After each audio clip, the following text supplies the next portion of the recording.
I hope कि आप इन classes को एंजॉय कर रहे हैं और अब नेस्टेड लूप के एक और लेवल पे आगे बढ़ते हैं और इसमें आप देखेंगे कि किस तरीके से जो मल्टी डायमेंशन है वो नेस्टेड लूप से थोड़ा सा डिफरेंट है, या nested loop nested array multi dimension से किस तरीके से डिफरेंट है। चलिए मैं आपसे फिर से शुरुआत करता हूं एक क्वेश्चन के साथ, और अगेन क्वेश्चन मेरा है कि इस स्टेटमेंट का मतलब क्या है।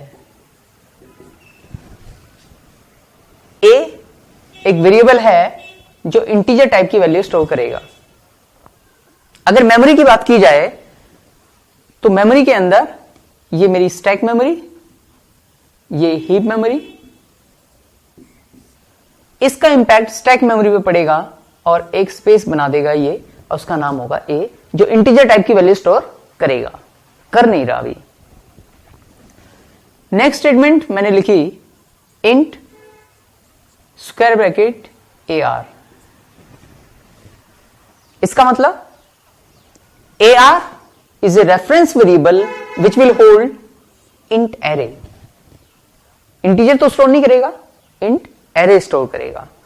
तो इसका मतलब ए आर एक वेरिएबल बन गया जो इंटीजर एरे स्टोर करेगा।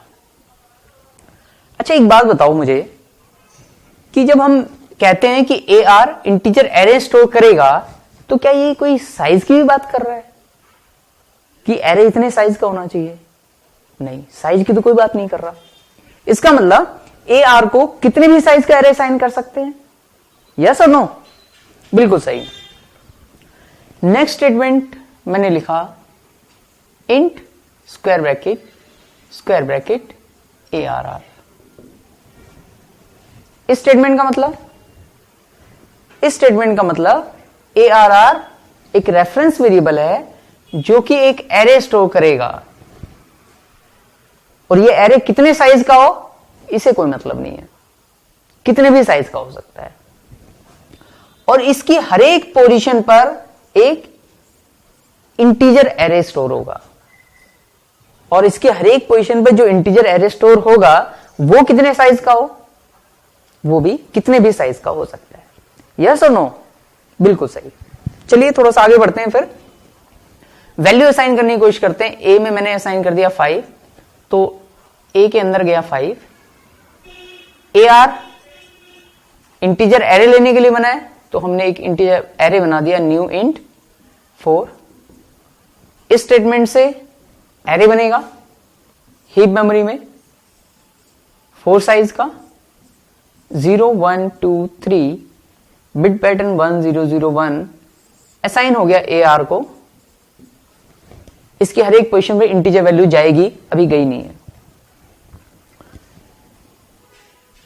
इस स्टेटमेंट से ए आर आर ऐसे बना होगा, बस इसे भी एरे असाइन करते हैं। एरे असाइन करने के लिए मैंने लिखा न्यू इंट 3 2। इस लाइन का मतलब, इस लाइन से क्या होगा, एक एरे बनेगा कितने साइज का, 3 साइज का, 0 1 2, और हर एक पोजीशन पर एक इंटीजर एरे स्टोर होगा, वो कितने साइज का, 2 साइज का। तो 2 साइज का एक इंटीजर एरे बना 0 1, इसका बिट पैटर्न 1 1 आकर के यहां पे असाइन हुआ। ऐसे ही दूसरे एरे का बिट पैटर्न जो 1 1 1 मैंने अज्यूम किया वो यहां पे स्टोर हुआ। ऐसे ही एक एरे और बनेगा 0 1, और इसका बिट पैटर्न 4 टाइम्स 1 मान के मैंने यहां पे स्टोर करा दिया। इसका 1 1 0 1 हमने ए आर आर में, राइट। डेफिनेशन ये कहती है कि इसके हर एक पोजीशन पर इंटीजर एरे स्टोर होगा, यहां पर इंटीजर स्टोर होगा। मैंने लिख दिया A R equal to 7, SOP A R. क्या प्रिंट करेगा, कंपाइलेशन एरर, क्योंकि ए आर इंटीजर एरे लेने के लिए बना है, इंटीजर लेने के लिए नहीं बना, तो हमें इसे कमेंट करना पड़ेगा, राइट। मैंने लिखा ARR इक्वल टू 3। अब ARR तो एक एरे होल्ड करेगा, और वो भी कैसा एरे, जिसकी हर एक पोजीशन पर इंटीजर एरे हो। नॉर्मल एरे भी नहीं लेगा वो, राइट। तो जबकि ये तो ऐसा नहीं है, तो इसका मतलब इस पे भी कंपाइलेशन एरर आएगी आपकी, ये पॉसिबल नहीं है। मैंने लिखा ARR 1 इक्वल टू 7। अब क्या प्रिंट करेगा, SOP अगर मैंने ARR 1 कर दिया। अब ध्यान से देखो कि ARR की 1 पोजीशन किस लिए बनी है,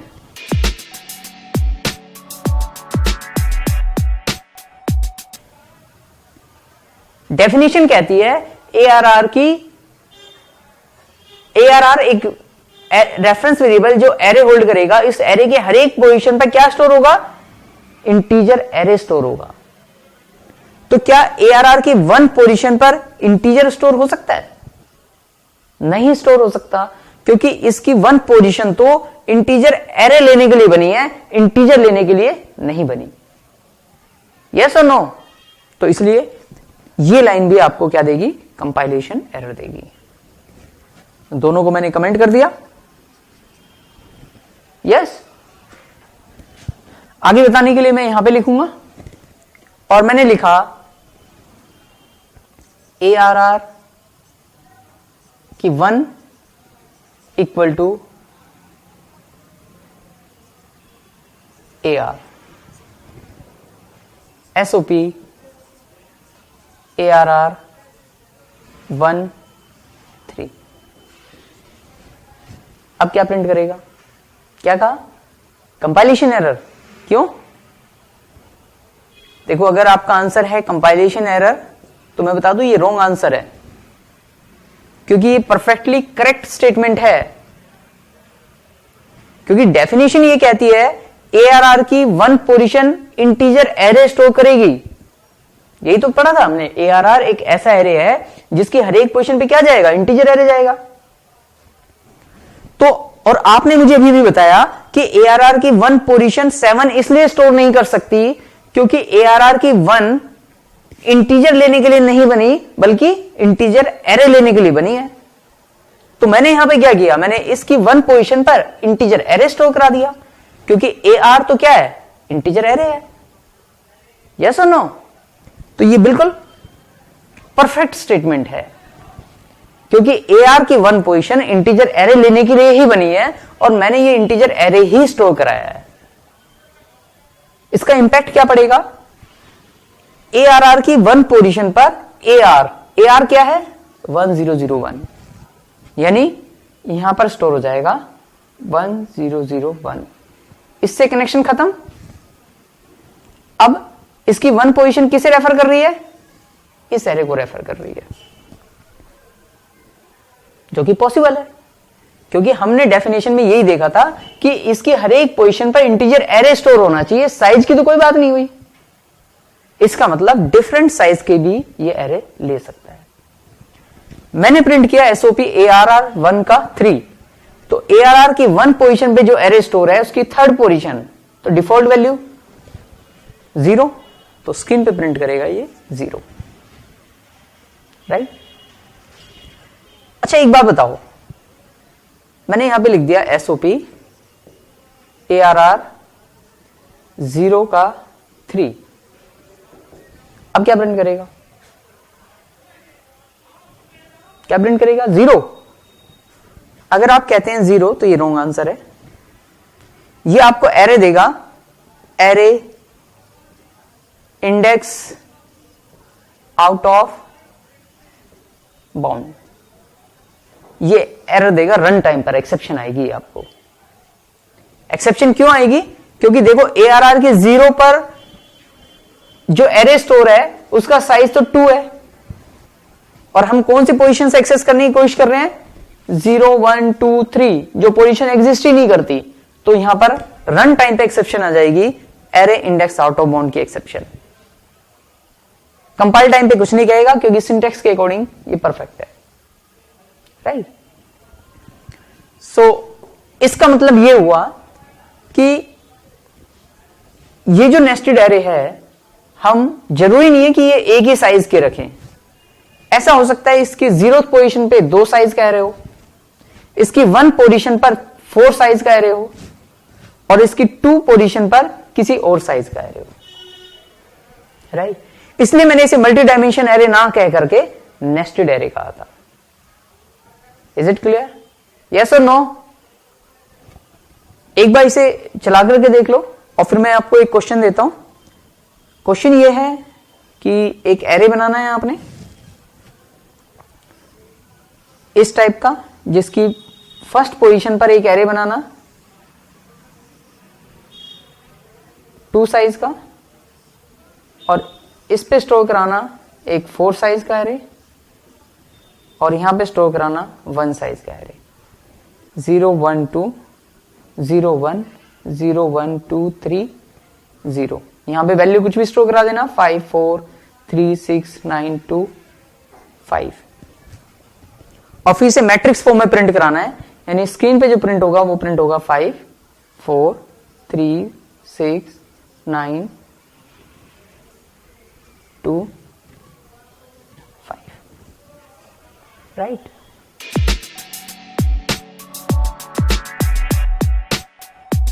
एक चीज मैं आपको और बताना चाहता हूं, वो ये कि नेस्टेड एरे के अंदर ये साइज मैंडेटरी होता है और ये वाला ऑप्शनल होता है। आप नहीं भी देंगे तो भी चलेगा। अगर नहीं देते तो क्या फर्क पड़ेगा, देखते हैं। मान लीजिए आपने ये साइज तो दे दिया, ये नहीं दिया, तो इसका मतलब सिर्फ ये एरे क्रिएट होगा और इसकी हर एक पोजीशन पे क्या पड़ा होगा, क्योंकि एरे तो बना नहीं है, तो क्या स्टोर होगा, 0? नहीं, 0 स्टोर नहीं होगा। इंटीजर एरे थोड़ा ना है कि 0 स्टोर करेगा। ये तो ऐसा एरे है जिसकी हर एक पोजीशन पर एक इंटीजर एरे आना है, तो 0 स्टोर नहीं होगा, यहां पे स्टोर होगा नल नल नल नल, यानी अभी यहां पर कोई एरे एग्जिस्ट नहीं करते। अब अगर आपने लिख दिया ARR, मान लीजिए SOP, या आपने कहा ARR की 0 0 इक्वल टू 3, अब क्या होगा, अब ये नल पॉइंटर एक्सेप्शन देगा। क्यों देगा?